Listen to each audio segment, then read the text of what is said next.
자, 은혜 안에 하루 시작합니다. 또 은혜 안에 또 매일 영상 예배 한 주 또 새롭게 시작합니다. 매일매일이 복되고 또 매일매일이 또 새로운 날 되시기를 축복합니다. 감사의 시간 될 수 있길 바라고요. 여호수아 말씀 통해서 또 약속의 땅에 믿음으로 나아가는 그런 은혜 시간을 될 수 있기를 소망합니다. 오늘은 11월 8일 화요일입니다. 추수감사 매일 예배 6번째 날이 되겠습니다. 다 같이 묵도하시면서 하나님 앞에 우리 마음을 다해 예배 드리시겠습니다.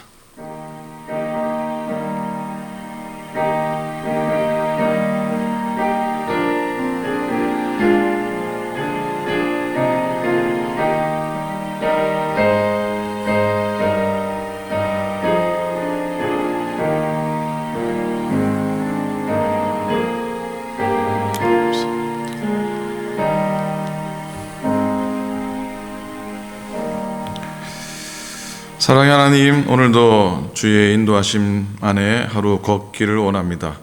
또 한 주간을 살아가기 원합니다. 또 추수감사절을 맞으며 우리의 삶의 믿음의 여정 가운데 감사로 채워지기를 소원합니다. 하나님, 오늘도 주실 말씀 마음속에 담게 도우시고 또 가정재단에서 정성을 다해 예배할 때에 주의 영광이 그 가정 가운데 살아가는 예배자들의 심령 가운데, 인생 가운데, 저들의 자녀손들 가운데, 삶의 모든 형편 가운데 풍성이 넘쳐나도록 역사하시고 인도하여 주시옵소서. 감사드립니다. 우리 주님 예수 그리스도 이름으로 간절히 기도드립니다. 아멘. 찬송하시겠습니다. 488장입니다. 이 몸의 소망 무언가 우리 주 예수뿐일세. 488장 통일찬송가 539장 찬송하시겠습니다.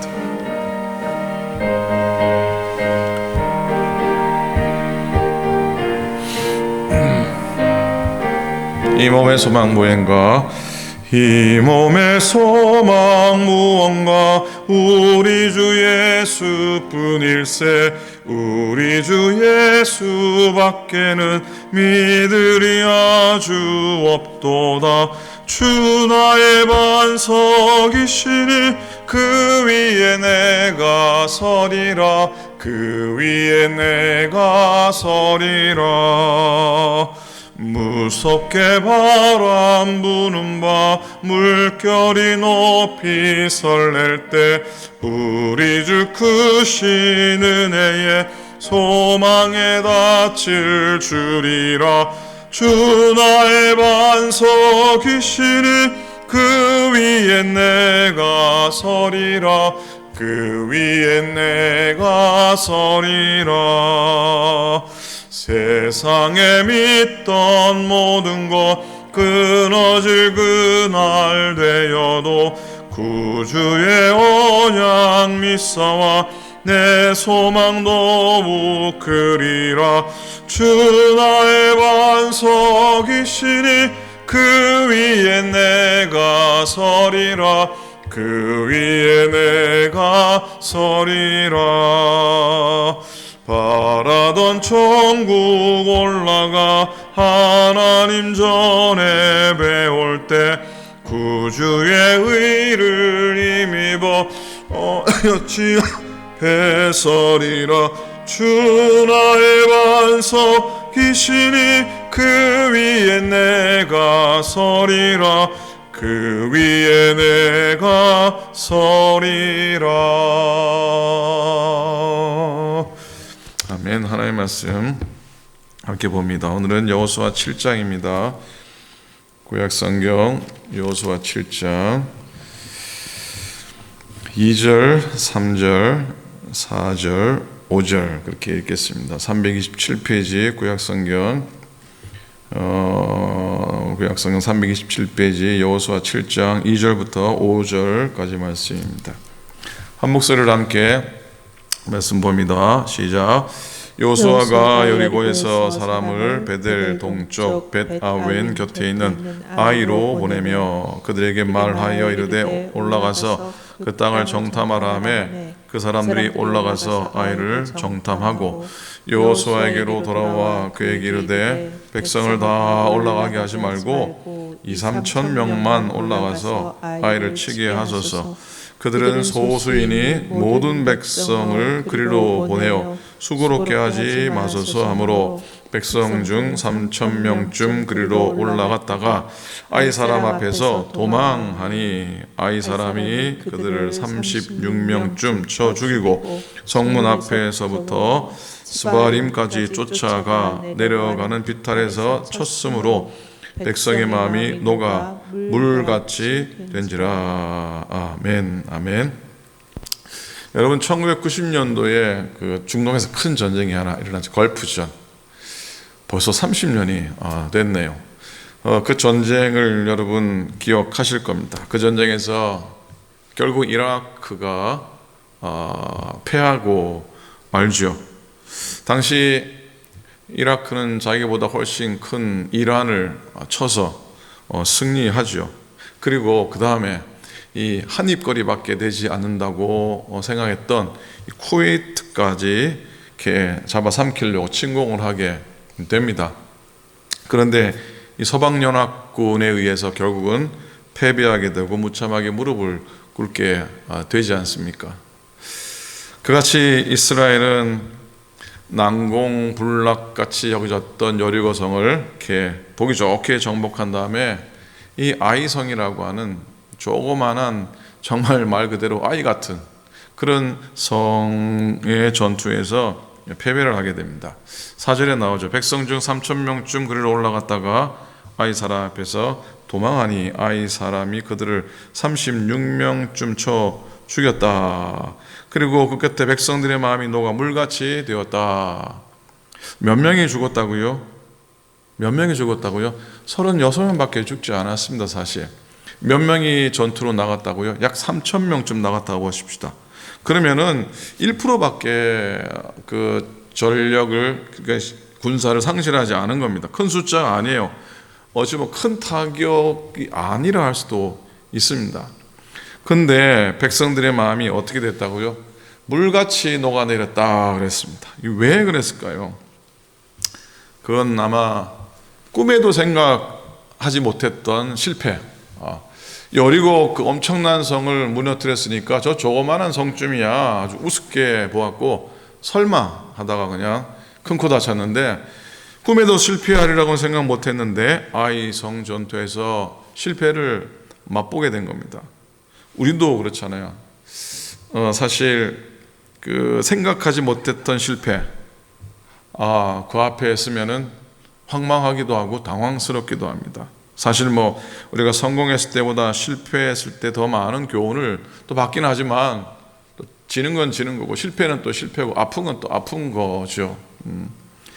그래서 여리고성 대승 직후에 아이성 패배의 사건은 여러모로 우리에게 가르쳐 주시고 교훈하는 바가 아주 큽니다. 사실 인생뿐만 아니라 신앙뿐만 아니라 어찌 보면 모든 것에 있어서 교훈하는 바가 크다는 생각을 해보게 됩니다. 이 패배 이야기를 통해서 우리의 신앙의 교훈을 얻는 겁니다. 언젠가 거절당한 기도를 통해서 우리가 영적으로 배우는, 신앙적으로 교훈받는 것이 더 많은 것처럼 패배한 전투를 통해서 우리의 삶과 신앙의 여정에 어떻게 하면 승리할 수 있을까? 역설적으로 한번 배워보았으면 좋겠습니다. 여러분, 아이성 전투에 실패한 원인의 첫 번째 원인은 무엇보다도 크게 이긴 다음에 찾아온 자만심 때문이었죠. 이스라엘 백성이 하나님의 능력으로, 하나님의 기적 같은 능력으로, 우리가 6절을 어제 화요일 묵상하지 못했기 때문에 그래도 너무나 잘하는 얘기 아닙니까? 하루 성을 한 번씩 돌고 마지막 날에는 7번 돌고 불항아리를 깨트리고 나팔을 불고 소리를 지르고 했더니 하나님의 능력으로 여리고성이 무너져 버린, 완전히 그냥 쓰러진 그런 놀라운 사건. 그렇게 손쉽게, 그렇다고 그게 손쉬웠을까 여기시질 않지만 그래도 그 성을 그렇게 쳐부셨으니 손쉬운 승리였습니다. 그 후에 승리감에 도취가 됐습니다. 조그만 아이성이 우습게 보입니다. 얕잡아 보고 우습게 보고 덤벼 버린 거죠. 작다고 얕보지 말라, 오늘 말씀이 제목인데 작다고 절대로 얕볼 게 아닙니다. 3절에 보니 여호수아에게로 돌아와 그에게 이르되 백성을 다 올라가게 하지 말라고, 2,000~3,000명만 올라가면 되겠다고. 그들은 소수니까 다 보내가지고 고생시킬 필요가 없다고. 이 참 가데스 바네아에서의 정탐꾼의 보고와 별 다를 바가 없어 보입니다. 믿음으로 하지 않은 고백들은 이렇게 무참한 결과를 얻게 되죠. 가소롭게 보았던 겁니다. 자, 그런데 8장 내일 묵상할 말씀 본문이기도 하지만은 8장에 다시 아이성을 향해 전투에 갈 때 이스라엘 군사가 몇 명 올라간 줄 아십니까? 3만 명이 올라갑니다. 3만 명. 그렇게 좀 올라가야지 승리를 할 수 있는 성인데 3천 명? 더 많이 가봐야 고생만 할 겁니다. 충분합니다. 실패할 수밖에 없었던 거죠. 하기야 이게 단순히 병사의 숫자가 문제였겠습니까? 그건 아니죠. 성공한 후에 자만하기 쉽고 자만하면 실패하기 쉽습니다. 즉 교만해지고 거만해지면 반드시 실패하기 마련이죠. 그러니까 여러분, 실패했을 때보다 승리한 다음이 더 위험합니다. 가난할 때보다 부자가 된 다음이 더 위험합니다. 욕 먹을 때보다 칭찬받고 난 다음이 더 조심해야 됩니다. 사도 바울의 교훈이 실감납니다. 고린도전서 10장 12절, 그런즉 선줄로 생각하는 자는 넘어질까 조심하라. 유명한 말씀이 있잖아요. 선줄로 생각하는 사람 조심하라. 넘어질까 하노라. 넘어질까 조심하라는 것이죠. 지혜의 여왕 솔로몬도 잠언 16장 18절에서 교만은 패망의 선봉이다. 거만한 마음은 넘어짐의 앞잡이다. 이라크의 사담 후세인, 이란과의 전투에서 승리하죠. 그리고 그 당시 거물인 호메이니 용이 결국 암으로 죽음을 당하는 것을 보면서 신은 내 편이다. 그쪽 사람 표현으로는 알라는 내 편이다. 그리고 쿠웨이트야 한입감이다. 한숨에 집어삼킬 수 있을 거라고 믿고 침공을 했었지 않습니까? 설마 그 머나먼 서방 국가 군인들이 그 사막까지 와가지고 전쟁을 목숨을 걸고 싸울 줄이야 몰랐잖아요. 그때 전쟁이 사막의 폭풍이었나요? 그까지 와서 그렇게 목숨 걸고 그 조그마한 쿠웨이트를 위해서 싸울이라고는 생각도 못한 것이죠. 작은 것이라고 우습게 보면 안 된다는 것. 작은 게 큰일을 낼 수도 있습니다. 우스갯소리고 좀 슬픈 이야기, 진짜 이게 이야기인지 모르겠지만 어느 목사님이 면도를 하고 코털 하나를 뽑았는데 그게 감염이 돼가지고 파상풍에 걸려가지고 사망하셨답니다. 그래서 나온 이야기가 있죠. 잠자는 사자의 코털을 건들지 말라. 그랬는지도 모르겠습니다. 작다고 우습게 볼 게 아니라는 거죠. 자만심은 군물입니다. 마귀가 쏘는 화살은요, 키 큰 사람을, 쉽게 말하면 교만한 사람을 더 향해 날아갑니다. 저 잘 맞춥니다. 겸손해갖고 납작 엎드리는 사람은 맞추지 못한다고 합니다. 교만하면 마귀와의 싸움에서 집니다. 자, 두 번째로요, 아이성 참패의 원인은 하나님께 묻지 않고 올라갔습니다. 어떻게 했다고요? 하나님께 묻지 않고 올라갔습니다. 다윗을 비롯해서 믿음 안에 선 왕들이나 장수들은 하나님께 물어보고 전쟁에 임했습니다. 여리고성 함락시킨 뒤라 의기양양해서 그랬는지 그냥 제멋대로 나아갑니다. 신앙인이라도요, 사람이니까 자기의 생각도 있고 자기의 주관도 있고 계획도 있죠. 물론. 그래도 중요한 일을 앞두고는 하나님께 묻고 결정해야 하는 거 아니겠습니까? 내 생각이나 내 판단만으로 결정해서는 안 된다고 하는 의미입니다. 그렇게 묻지 않고 생각 없이 하면은 생고생할 가능성이 좀 있습니다. 상식선에서 묻고 길을 떠나는 것, 그게 좋지 않겠습니까? 제가 이 얘기를 한번 들었는지 모르겠습니다. 제가 중학교 입학하고 첫날이었던 것 같아요. 교과서를 받는 날이었으니까 첫날이에요, 그죠? 무거운 책을 들고 버스를 탔는데 잘못 탔어요. 까까머리하고 무거운 책가방 들고 엉뚱한 길로 간 겁니다. 버스가 한참 가는데 이 길이 아니라는 느낌이 들고 좀 이상해서 자세히 봤더니 집으로 가는 길하고 너무나 다른 겁니다. 얼마나 놀랬겠습니까? 내려가지고 아는 길까지 그 무거운 책가방을 들고 1시간 이상 아마 걸어서 나온 것 같습니다. 그때 그냥 뭐 처음이든지 뭐 내려서든지 좀 물어보고 그랬으면은 그런 고생하지 않았을 텐데, 제가 막 그때나 지금이나 좀 숫기가 없습니다. 잘 부끄러워서 못 물어보고 그랬던 겁니다. 제 생각에 그냥 저거 타면 될 것 같다고 탔다가 생고생한 기억이 45년이 지났는데 문득문득 기억이 납니다. 중학교 하라고 첫날 학교 보냈는데 집에 올 시간이 됐는데 오지 않으니까 뭐 휴대폰이 있었던 시절도 아니고 집에 난리가 났지 않겠습니까? 자, 여러분, 무엇보다 내 주관, 내 의지대로 가져도 안 되지만 더더욱이 내 욕심이나 내 고집으로만 판단해서도 안 됩니다. 완벽하게 성공할 것 같아요. 그렇게 보여요. 그래도 기도해보고, 그래도 하나님께 묻고 가야 합니다. 일보다 기도가 앞서는 삶은 실패하거나 후회할 때가 있습니다. 기도가 앞서야지 덜 후회합니다. 자, 세 번째입니다. 이 좀 특별한 분석인데요. 분석이란 말이 좀 그렇지만 복병이 없어서 졌어요. 복병이 뭡니까? 매복하는 거지, 매복. 중요한 의미가 담겨져 있어요. 무슨 말씀이냐면은 내일 묵상한 8장에 보면요, 8장을 쭉 읽으면은 복병이라는 말이 굉장히 많이 나옵니다. 10번 이상 나옵니다. 복병, 매복. 근데 오늘 이 7장 다 읽어봐도요, 또 전쟁이 임하는 장면을 살펴봐도요, 매복한 군사가 있었다? 뭐 하나도 없고요. 그래서 눈에 보이는 그것도 제대로 준비 안 된 자만심 가득한 보이는 군사들만 올라갔다고 하는데 실패했어요. 아이성 8장에 나온 두 번째 전투의 결정적인 승리의 요인은 이 복병 때문에 이깁니다. 복병. 보이지 않게 숨어 엎드린 군사이죠. 영적으로 해석해 봅니다.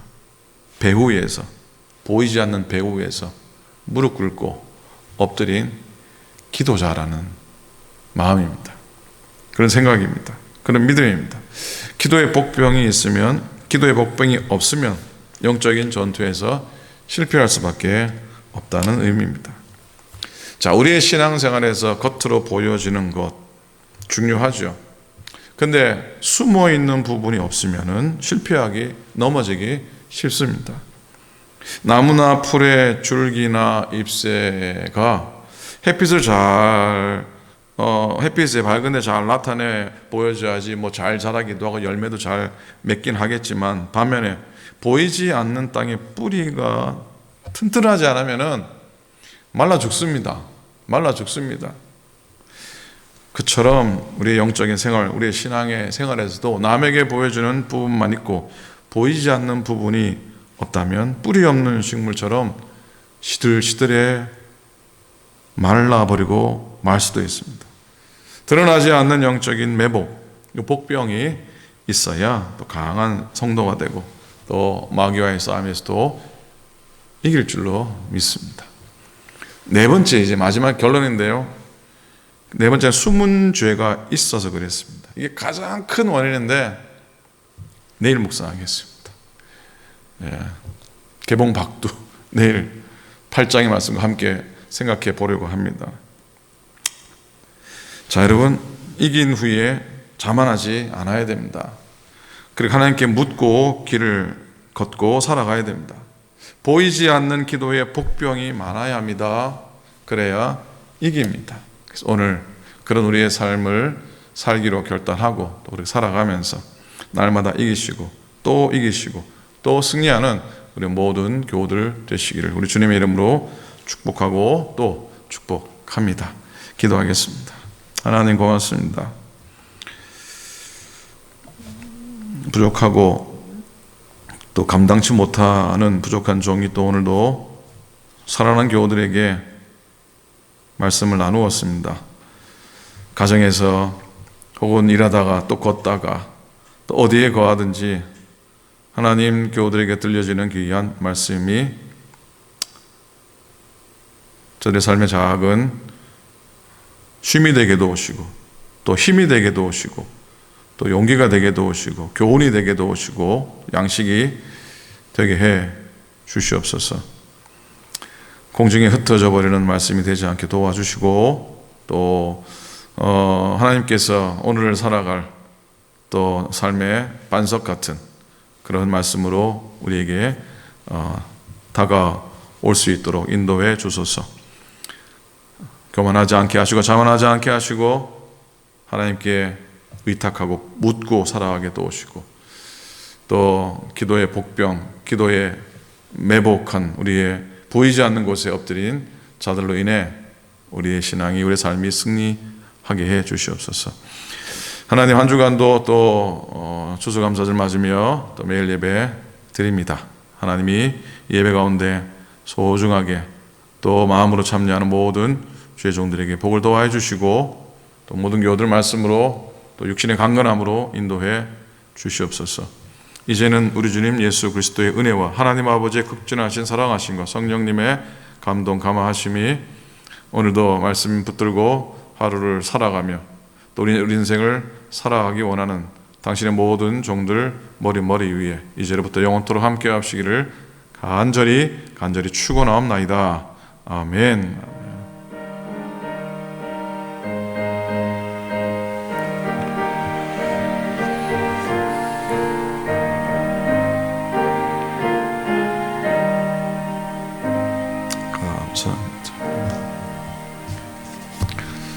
자, 은혜 안에 하루 지나시고요. 비도 오고 날씨도 굽고 춥습니다. 따뜻하게 지나시고 감기, 코로나 여전히 조심하시기 바랍니다. 감사하며 또 하루 살아가시기 바랍니다. 작다고 또 야쁘지 마시기 바랍니다. 자, 내일 또 말씀 안에 뵙도록 하겠습니다. 고맙습니다.